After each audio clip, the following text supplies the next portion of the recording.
Assalamualaikum warahmatullahi wabarakatuh. Pada hari ini saya akan membawa materi tentang pengujian neraca. Pada pertemuan sebelumnya kita telah mempelajari prinsip kerja pada umumnya timbangan, baik itu timbangan berprinsip tuas, pegas, maupun kuadran. Nah, neraca merupakan salah satu eh, memiliki prinsip kerjanya adalah menggunakan tuas. Ya, maka timbangan neraca merupakan timbangan yang sangat sederhana yang terdiri dari satu tuas yang dapat berputar atau dapat bergerak pada sumbunya, di mana sumbunya ditaruh di tengah-tengah. Nah, kalau kalian lihat di gambar ini, maka dia berada di sumbu di tengah di sini ya. Di sini ada skrup puncak, lengannya disebut dengan gandar, lalu ada anting-anting, dan ada penyetel nol, ada jarum penunjuk di sini, ada tiangnya neraca, ada lemping skala, di mana lemping skala ini terdapat garis-garis skala, ada unting-unting, ada tolok, ada alat areatir, serta daun piring.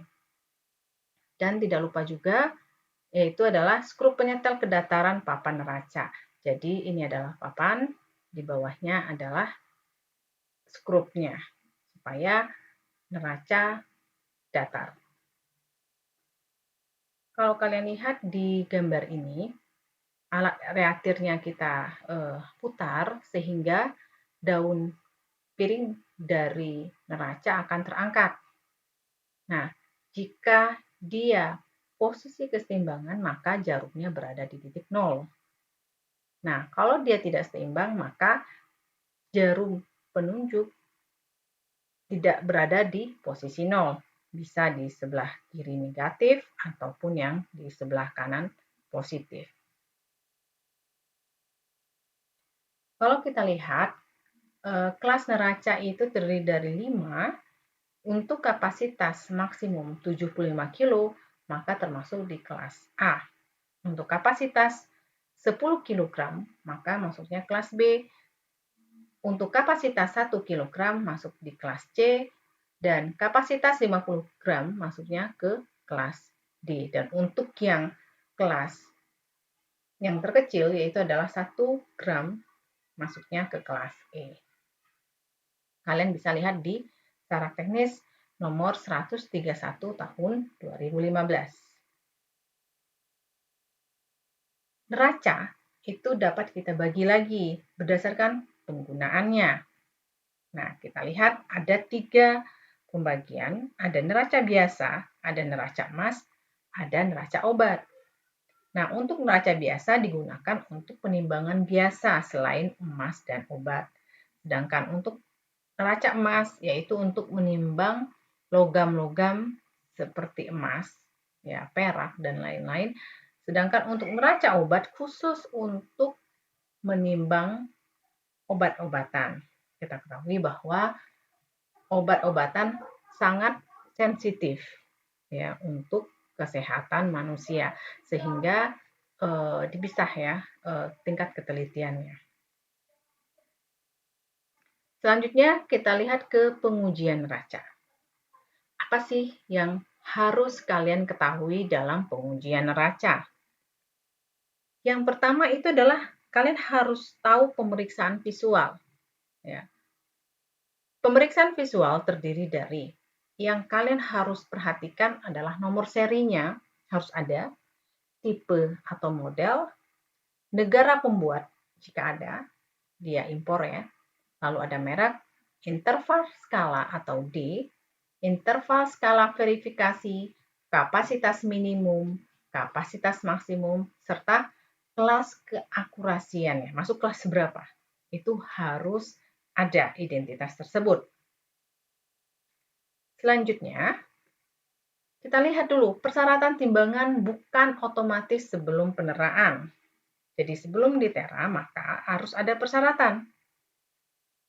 Yang pertama, timbangan yang akan ditera harus memiliki surat izin tipe atau izin tanda pabrik.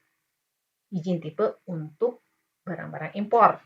Sedangkan izin tanda pabrik yaitu barang-barang yang dibuat oleh Indonesia.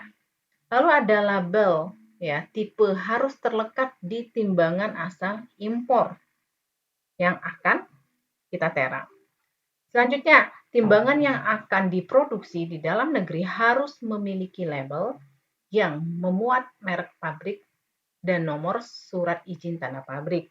Serta timbangan yang akan ditera ulang harus sudah ditera sebelumnya. Jika belum ditera, maka masuknya ke tera awal. Pada pertemuan sebelumnya kita udah menghitung ya, bagaimana cara menghitung kelas timbangan. Terlebih dahulu kita harus menentukan E-nya, di mana berdasarkan syarat teknis 131 tahun 2015, maka E untuk timbangan neraca yaitu maksimum menimbang dibagi 10.000. Jika maksimumnya adalah 10 kilo, dibagi 10.000, maka E-nya didapat 1 gram. Atau boleh juga kalian menghafal dengan cara E itu adalah 0,01% dari maksimum menimbang. Sehingga juga sama, didapatnya adalah 1 gram. Lalu yang kalian harus cari adalah N-nya. Nanti kalian bisa lihat di tabel ya. N itu adalah maksimum dibagi E. Jika maksimum adalah 10 kg dengan E-nya 1 gram, maka N-nya yang kalian dapat adalah 10.000. Sehingga kalian bisa lihat di tabel timbangan. Masuk kelas berapakah timbangan neraca tersebut? Dengan N 10.000 dan E 1 gram, maka didapatlah kelas timbangan di kelas 2 dengan kapasitas minimum adalah 50 E. E-nya 1 gram, maka kapasitasnya adalah 50 gram. Kapasitas minimum, ingat ya. Lalu kita lihat BKD, batas kesalahan yang diizinkan. Tadi masuknya ke kelas 2, ya. Maka batas kesalahan yang diizinkan atau perubahan BKD-nya berada di 0,5 E, 1 E, dan 1,5 E. Ya. Untuk 1 gram, maka muatannya di sini kalian bisa lihat ya. Dari 0 sampai 5.000 gram untuk BKD plus minus 0,5 gram. Batas yang kedua adalah 1 gram dengan muatan 5.000 gram sampai 20.000 gram. Dan untuk 1,5 gram muatannya antara 20.000 gram sampai 100.000 gram. Ya. Ini ya, kalian bisa lihat hasil perkalian antara muatan dengan E-nya. Baik, kalau kita lihat di pengali BKD, maka setiap jenis-jenis pengujian BKD tera ulangnya berbeda dengan BKD di tera awal. Nah, untuk kemampuan ulang, diskriminasi atau kepekaan, itu BKD antara tera dan tera ulang itu sama. Sedangkan untuk eksentrisitas, kebenaran, tara, BKD tera dan tera ulangnya itu berbeda, di mana tera ulangnya itu 2 kali dari BKD tera awal. Nah, bagaimana dengan standar uji? Anak timbangan yang kita gunakan itu harus ada persyaratan. Bagaimana? Yaitu kesalahan dari anak timbangan tidak boleh melebihi atau lebih besar daripada sepertiga dari BKD timbangan. Oke. Artinya di sini bahwa error atau kesalahan dari anak timbangan tidak boleh besar atau kecil dari sepertiga BKD timbangan.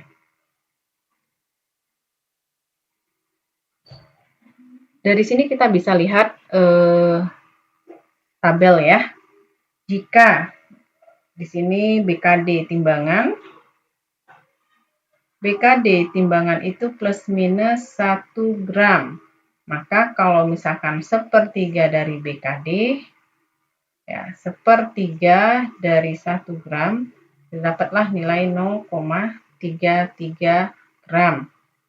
Sehingga ketika saya ingin menguji menggunakan anak timbangan AT 1 kg, ya, dia harus lebih kecil ya kesalahannya dibandingin yang ini, sepertiga BKD.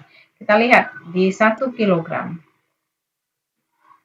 Nah, kita boleh nggak gunain E2? Boleh, karena 1,5 mg lebih kecil daripada 0,3 gram. Dibanding F1, boleh 5 mg lebih kecil daripada 0,3 gram. Bagaimana dengan M3 misalkan ya? M3 itu kalau dijadiin gram itu sekitar 0,5 ya. Di situ ya. M3 itu adalah 0,5 gram. Lebih besar, M3, kesalahan di M3 lebih besar daripada sepertiga BKD, maka M3 tidak boleh kita gunakan. Jadi harus lebih kecil ya kesalahan dari AT dibandingin sepertiga BKD. Oke, seperti itu ya. Nah, sekarang kita bisa membaca dari penunjukan timbangan. Nah, caranya seperti apa? Kita lihat sebagai berikut. Oke, ini ketika kita memasukkan anak timbangan ke daun piring, maka yang terjadi adalah ada pergerakan dari jarum penunjuk. Nah, untuk penunjuk minus 6 di sini ya, kita lihat ini 0, ini adalah minus 5, di sini minus 6. Maka berapakah penunjukannya? Ini juga ya, kita akan lihat masing-masing penunjukannya.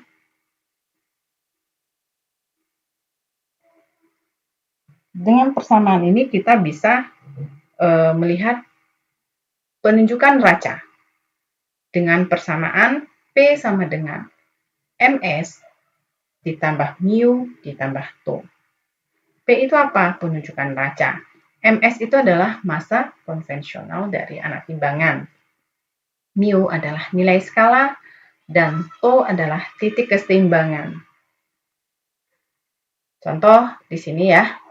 Ini adalah MS adalah massa standarnya. Ini adalah T-nya, titiknya dari skala.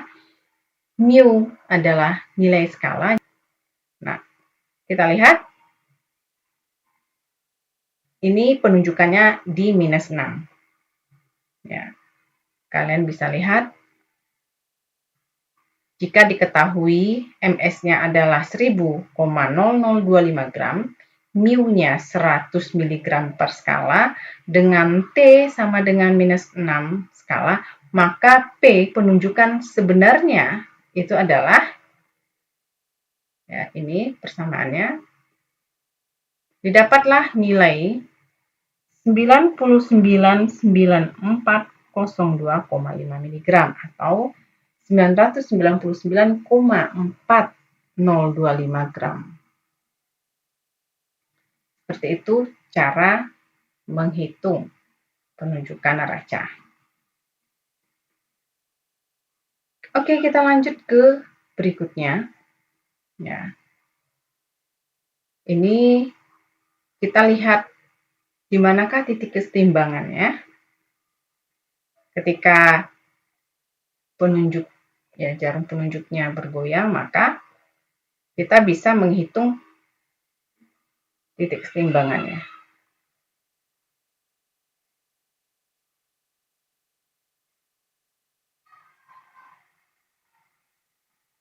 Kita lihat ya, ini minus 6 di A1, 5 di A2, minus 5 di A3, sini 3 A4, dan terakhir itu adalah minus 4 di A5. Sehingga saya bisa hitung rata-rata untuk yang sebelah kanan dan sebelah kiri ya. A1 tambah A3 tambah A5 per 3. Lalu yang di sebelah kanannya A2 ditambah A4 bagi 2. Sehingga saya bisa hitung berapakah titik keseimbangannya, yaitu 2A1 ditambah 3A2 ditambah 2A3 ditambah 3A4 ditambah 2A5 per 12. Baik, kita masuk ke contoh perhitungan. A1 kita lihat di minus 7. A2 di 5. A3 di minus 5. A4 di 3. Dan yang terakhir A5 itu di minus 3. Maka saya bisa hitung titik keseimbangannya dengan persamaan yang kita turunkan tadi, yaitu 2 dikali minus 7 ditambah 3 dikali 5 ditambah 2 dikali minus 5 ditambah 3 dikali 3 ditambah 2 dikali minus 3 dibagi 12. Hasilnya adalah minus 0,5. Disitulah titik keseimbangannya. Berikutnya, bagaimana kalau misalkan di salah satu lengannya saya beri imbuh, maka di titik keseimbangan kedua adalah A1 di minus 2, A2 di 10,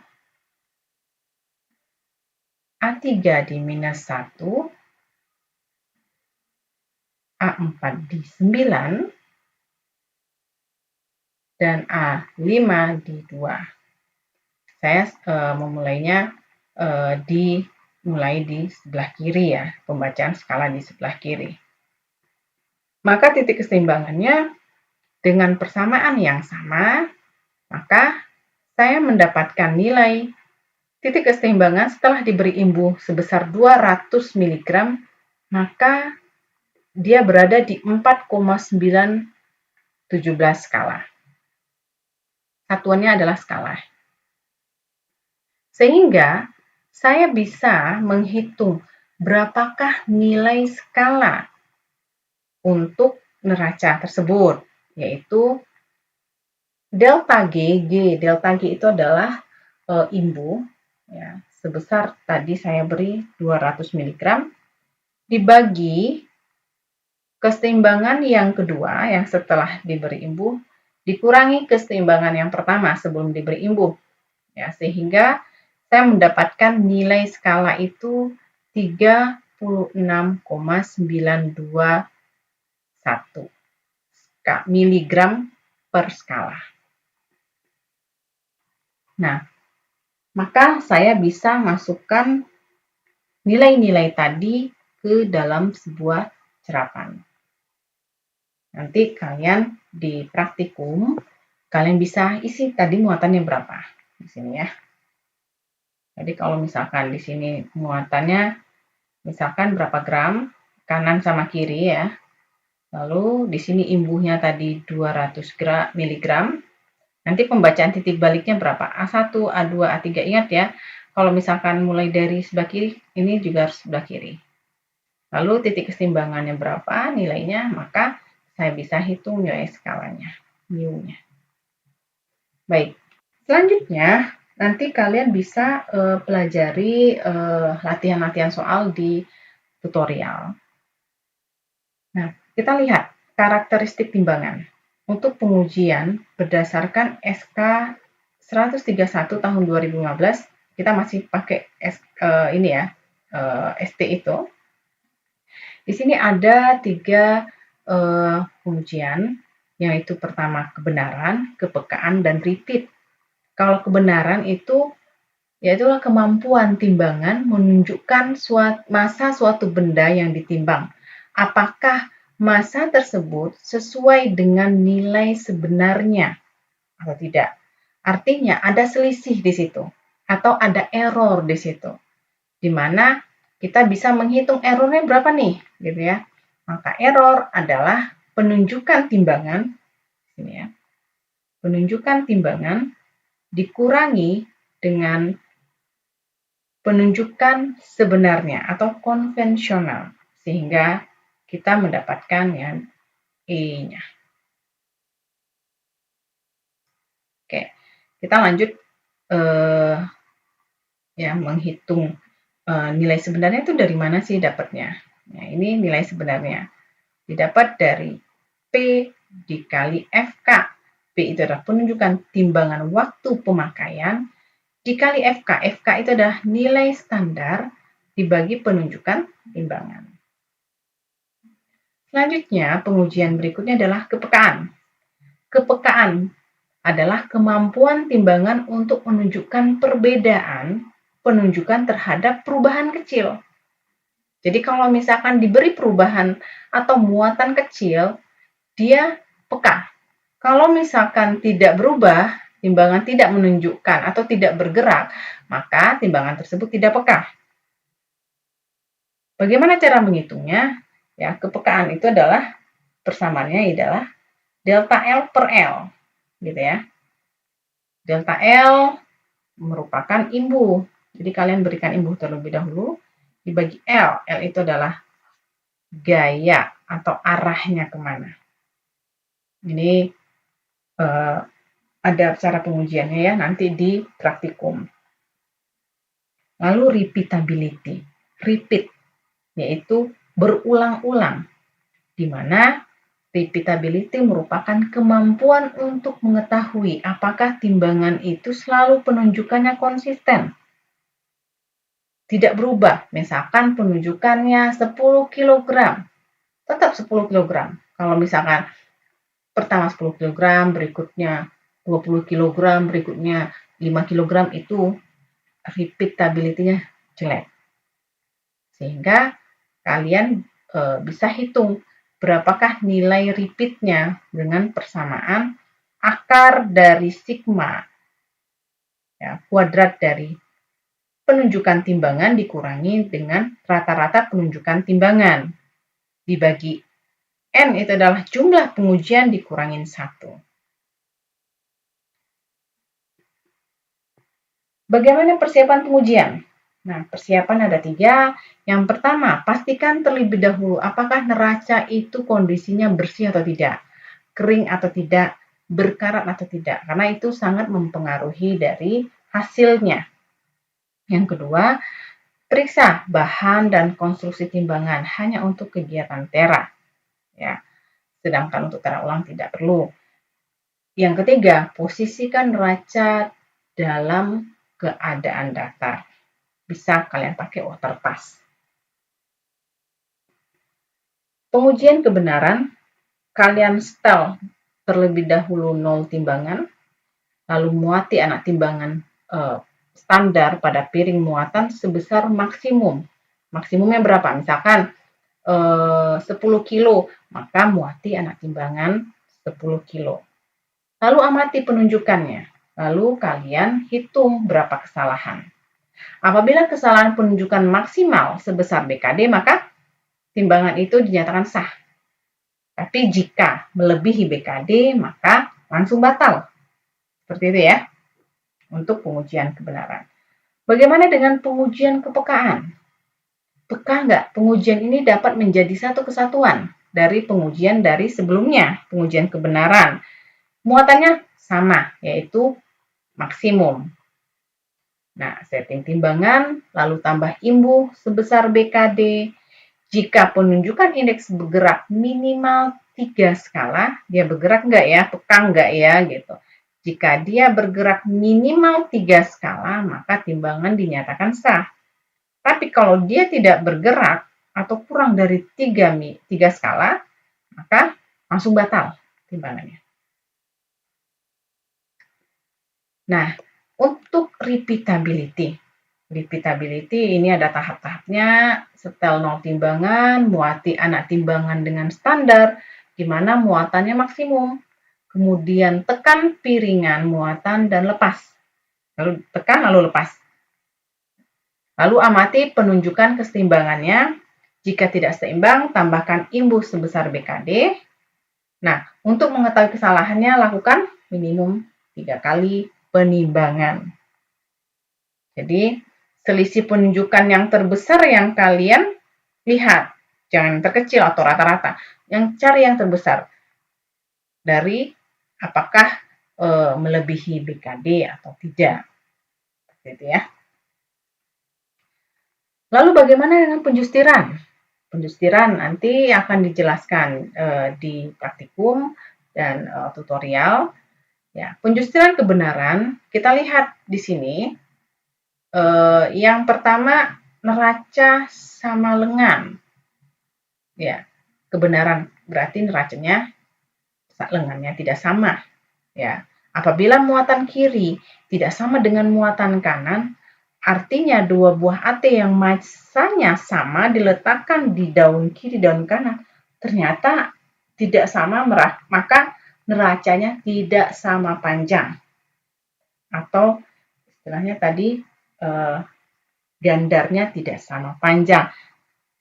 Apabila nilai kesalahan melebihi BKD, maka neraca harus dijastir atau dibetulkan. Jangan langsung dibuang ya, ingat. Bagaimana caranya? Menggosok pisau ujung dengan tujuan memperpanjang jarak lengan sehingga menjadi sama dengan lengan yang satunya lagi. Atau dengan cara membengkokkan atau memukul ya, memukul lengannya sedikit ya, supaya apa? Agak pendek. Jika dipukul, lihat ya, apakah alatnya jangan tajam, tapi carilah alat yang tumpul. Jika dibengkokkan, harus digunakan pakai kunci Inggris biasanya kita pakai. Lalu ada penjustiran neraca. Ya, itu adalah ketidaktetapan, di mana mata pisaunya tumpul, permukaan pisaunya tidak rata, itu harus kalian lihat. Pisau tidak cukup keras, ini terlihat bahan dari timbangannya. Pisau tidak sejajar, gitu ya, agak miring, satu miring ke kanan, satu miring ke kiri, nah itu tidak sejajar. Lalu ada penjustiran neraca yang peka tidak, kalau tidak peka. Nah, dengan mengubah letak titik berat gandarnya, itu seperti itu. Mungkin cukup sekian untuk timbangan neraca. Kalian bisa mempelajarinya kembali di tutorial dengan latihan-latihan soal. Assalamualaikum warahmatullahi wabarakatuh.